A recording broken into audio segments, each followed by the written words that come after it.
So I've been slowly but surely falling in love with the Shenmue series of games. I beat Shenmue 1 about a month ago, I should say, and started Shenmue 2 pretty much right after that. And Shenmue 2, I'll be real with you, is a very similar game in terms of its concepts, in terms of its story and how things progress, and the graphics and things like that, but it's the environments.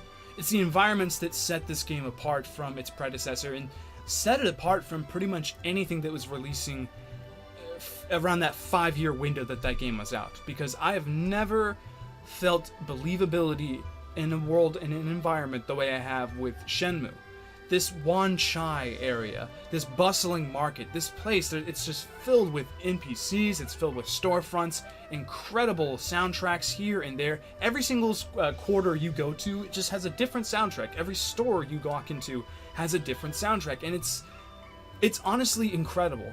Again, there's games that are coming out today that definitely have this sort of vibe, I should say, like Judgment and the Yakuza series and things like that definitely satisfy that front, you know, Kamurocho and all that stuff is awesome to explore, but this game came out almost 20 years ago, and I actually think this town, this Wan Chai, is a little bit better than Kamurocho.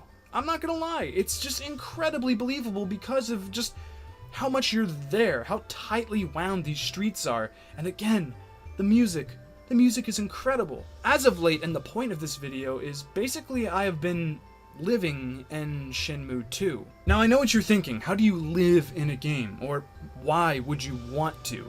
Well, Fangmei is a character. Fangmei is a character that basically, you know, she's really friendly and she's really nice, and you meet her pretty early on in the game. She's kind of like your roommate a little bit, and she like helps you out here and there, and she's a fun character to talk to. Probably easily the best NPC to talk to in Wan Chai. And basically her birthday in game time is on March 3rd. And there's like special cutscenes and things that you can do to, like, you know, make that happen, and you like give her a present and you get the special cutscene and even a special item as well. And I want to do that before I leave Wan Chai, because there is a point in the game where, hey, you are leaving Wan Chai, say goodbye to everyone. And of course I searched online, before I leave Wan Chai, is there anything I should do? And I found a load of things to do, and the thing that I'm waiting for now is Fangmei's birthday. And it's pretty insane, because right now it is February 5th in game time right now, in Shenmue 2. In my game, it is February 5th. So I got a lot of time. I think when I got to that point in the game where it said, hey, you were leaving Wan Chai, it was January 30th. So I've maybe spent about 6 or 7 days. I think I might be on the 8th now, I'm not quite sure. Last time I played the game, I was like half asleep, and it kind of felt like a fever dream or something, but basically, I'm just spending days in this game just to get to Fangmei's birthday, and I know that sounds really boring and honestly, like, terrible. That's not how you should play a game. And, you know, of course, going to this point in the game, I realized that I should have taken more time, more in-game time in this game and progressing through its story to get to this point a little faster. You know, I should have stopped here and there, go to the arcade, play some darts, you know, the time that you are with, you know, Fangmei and, you know, doing the books and everything like that. I should have spent more time with that. I should have, you know, breathed a little bit. And if you haven't played this game yet, I highly recommend you do that. Or, you know, at least read online and read some facts on how to skip time faster, because I'm at the point where I can't do that. I'm already past that point, so basically I really do have to spend my time in this game. There are certain areas in the game where, yeah, you can progress time faster, but it's like 2 or 3, and if you miss out on them, they're gone forever. You literally have to spend time in the game. And the way I do that is basically the day in the life of Shenmue 2 is I wake up, I'm on the docks right now, I'm with Wong right now on his boat. I wake up, I leave Beverly's Wharf or whatever, and I go straight to Lucky's Quarter or whatever, and then I go to the mall area, and then I go to the arcade. I played a few rounds of darts with this little boy. I smoke him every single time, dominate him. I used to suck. I used to suck at darts, but literally doing it so many times has made me better at darts. Just destroy this boy. Then I play, you know, Space Harrier, and then I play Outrun, and maybe a little bit of the QTE Excite or whatever it's called. And then I go to work. Basically, I do that until about 3 or 4 p.m. So that's 9 a.m. to about 4 p.m. I play these arcade games. Sometimes, things change, obviously. I'll go to, one of the bars or something and play darts with a more formidable foe. Or sometimes I'll just walk around and just listen to music because, my god, the soundtrack in this game is incredible. There's a lot of other secrets in this game. The stuff with the duck really blew me away. There's actual duck racing in this game, and that definitely took me by surprise. Unfortunately, I don't have any footage of that, but basically there's a point in the game where you have to catch these leaves, and if you catch like 2 at a time consecutively, eventually a feather falls, you catch the feather, you get the duck, you take the duck to this girl that works at Tomato Market or something, and basically you get to do these duck races, and the duck races are extremely, extremely difficult. Before it was just gambling, but now it's like, it actually takes skill, and that scares me. Still haven't done that yet, so that's probably, I'll do that later on in February. But yeah, basically I walk around, spend my time in the game, and then I go to work, because on the docks, this is the only job in the game that does this. On the docks, you are able to work, I believe, 4 shifts a day. There's a morning shift, an early afternoon shift, sort of evening shift, and the night shift. The night shift is like 9 p.m. to 11, and then morning shift is like 9 a.m. to like 11, I think. I'm not quite sure. I think each shift is about an hour or 2 hours. But if you start one of these shifts, this is kind of how I've cheated the system a little bit.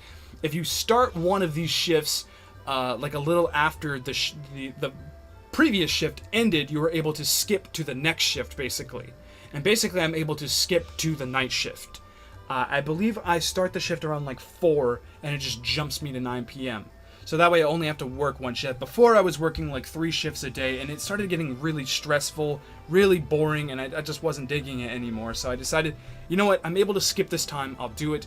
I'd rather, play games all day, play Outrun all day, get high scores and stuff like that, than have to just work constantly. You do gain a lot of money doing that.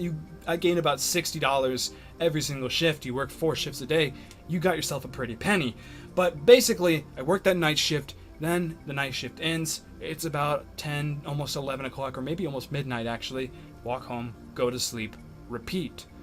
Now, you might be asking yourself, how could I do that to myself? Like, that's not exactly engaging gameplay. That's not even fun, per se. I was talking to my friend, he's like, well, you're insane, dude, just watch the thing on YouTube. And it's just not the same. You don't do that. You gotta experience it for yourself. I have not been spoiled on what Fangmei's birthday is. There's lots of steps to get to that point in the game, to get to the actual, like, special Fangmei cutscene, secret Fangmei birthday cutscene. You have to, like, go to this shop and then meet this other girl at this, I think her name is Eileen. You meet her at this clothery or something, and then you like talk to her, and then Fangmei's looking in the window and she sees this mannequin with this beautiful necklace, and then you talk to Eileen again. She's like, oh, I think she'd like that for her birthday. You buy that, which is $150. Dang. Buy that, and then you have to wait a couple more. It's extremely convoluted, and it just... The whole point of this video is not only to point out just the absolute insanity of living your life in a video game, but it's also to point out that this kind of game, these kinds of secrets, just don't exist in gaming anymore. They do not.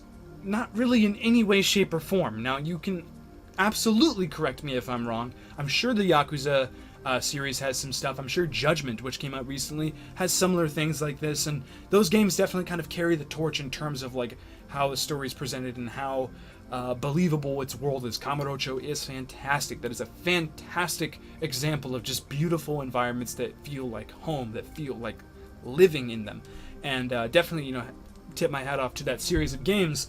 But as far as like extreme, just deep secrets like this, I don't see games doing it anymore.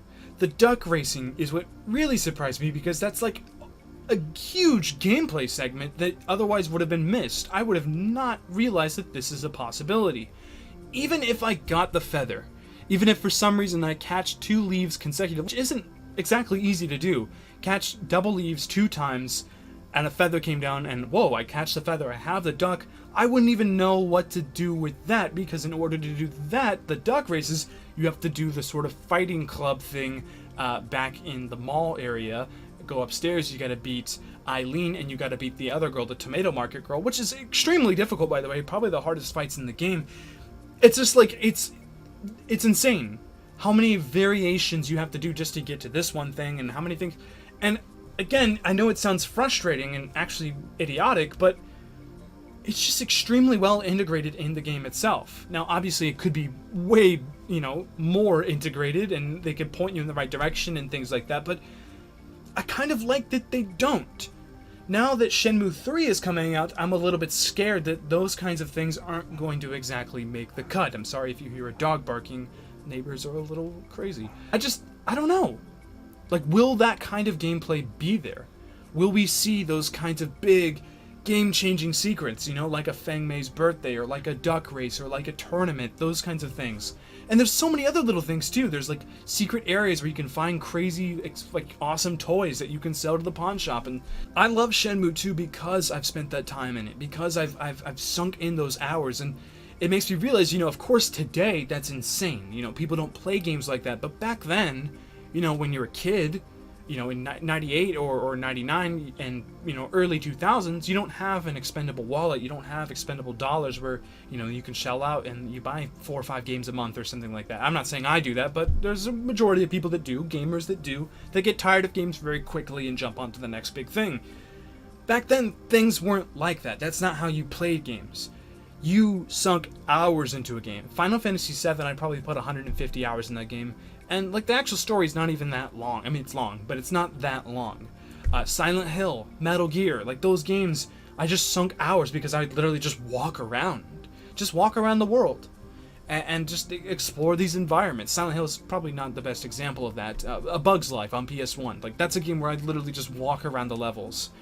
And games just aren't made that way. They're not meant to be played that way anymore. Yeah, Assassin's Creed, it has an 80-hour campaign and then like 100 hours of bonus stuff, but like, I don't know, that's a little bit different because that's the thing. Shenmue, it's not just overstuffed with content, it's just overstuffed with time and the content being spread. I don't know, it's interesting to kind of study, it's interesting to kind of look at. I've been kind of yammering on for a while now, so I think I'll kind of tone down the over-analysis here and basically just tell you that Shenmue 2 is an awesome game. And I haven't even got to Kowloon yet. I haven't even like progressed in the story. I haven't progressed in the story in like 3 weeks. I've been just living my life in this world, and oh my god, it's a game that kind of takes over you a little bit. If you let it, and if you dig the story that's being told.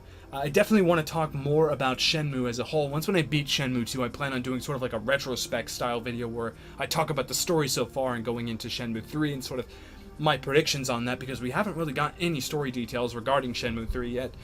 And yeah, I highly recommend it. Get the Shenmue collection, play these games, play Shenmue 1, and get the secrets. Go online if you have to. Go online, type in things I should do in Shenmue, things I should do before beating the game in Shenmue, secret cutscenes, those kinds of things. Just do them, because it's just, man, you appreciate the game so much more when you do it. You really, really do. And I highly recommend it. I think Shenmue is becoming one of my favorite games. And that's insane, because not only did the game come out over 20 years ago, but it's not a brilliant game in terms of its gameplay. So I don't know. Anyway, have you played Shenmue? Have you played Shenmue 2? Are you living in Shenmue? Have you lived in Shenmue before? Or is there another specific game that you've spent this kind of time in, like a Yakuza, like a Breath of the Wild? I spent over 100 hours in Breath of the Wild, and it was kind of similar in some ways. There's definitely games that satisfy that side of my brain. Name some other games that you have like felt the need just to kind of live in. Comment below and give me your thoughts on this sort of topic. And thank you very much for watching. This is a very long-winded, very kind of strange discussion, and I really appreciate you being here, really appreciate you watching through this stuff. And yeah, hit the like button if you enjoyed anything that I had to talk about today, and also be sure to subscribe for more gaming content like this, as well as the weekly anime update where I talk about the week in anime. I almost said gaming, the week in anime. And yeah, as always, thank you for watching again, and until next time, I gotta keep living in Shenmue. Bye-bye.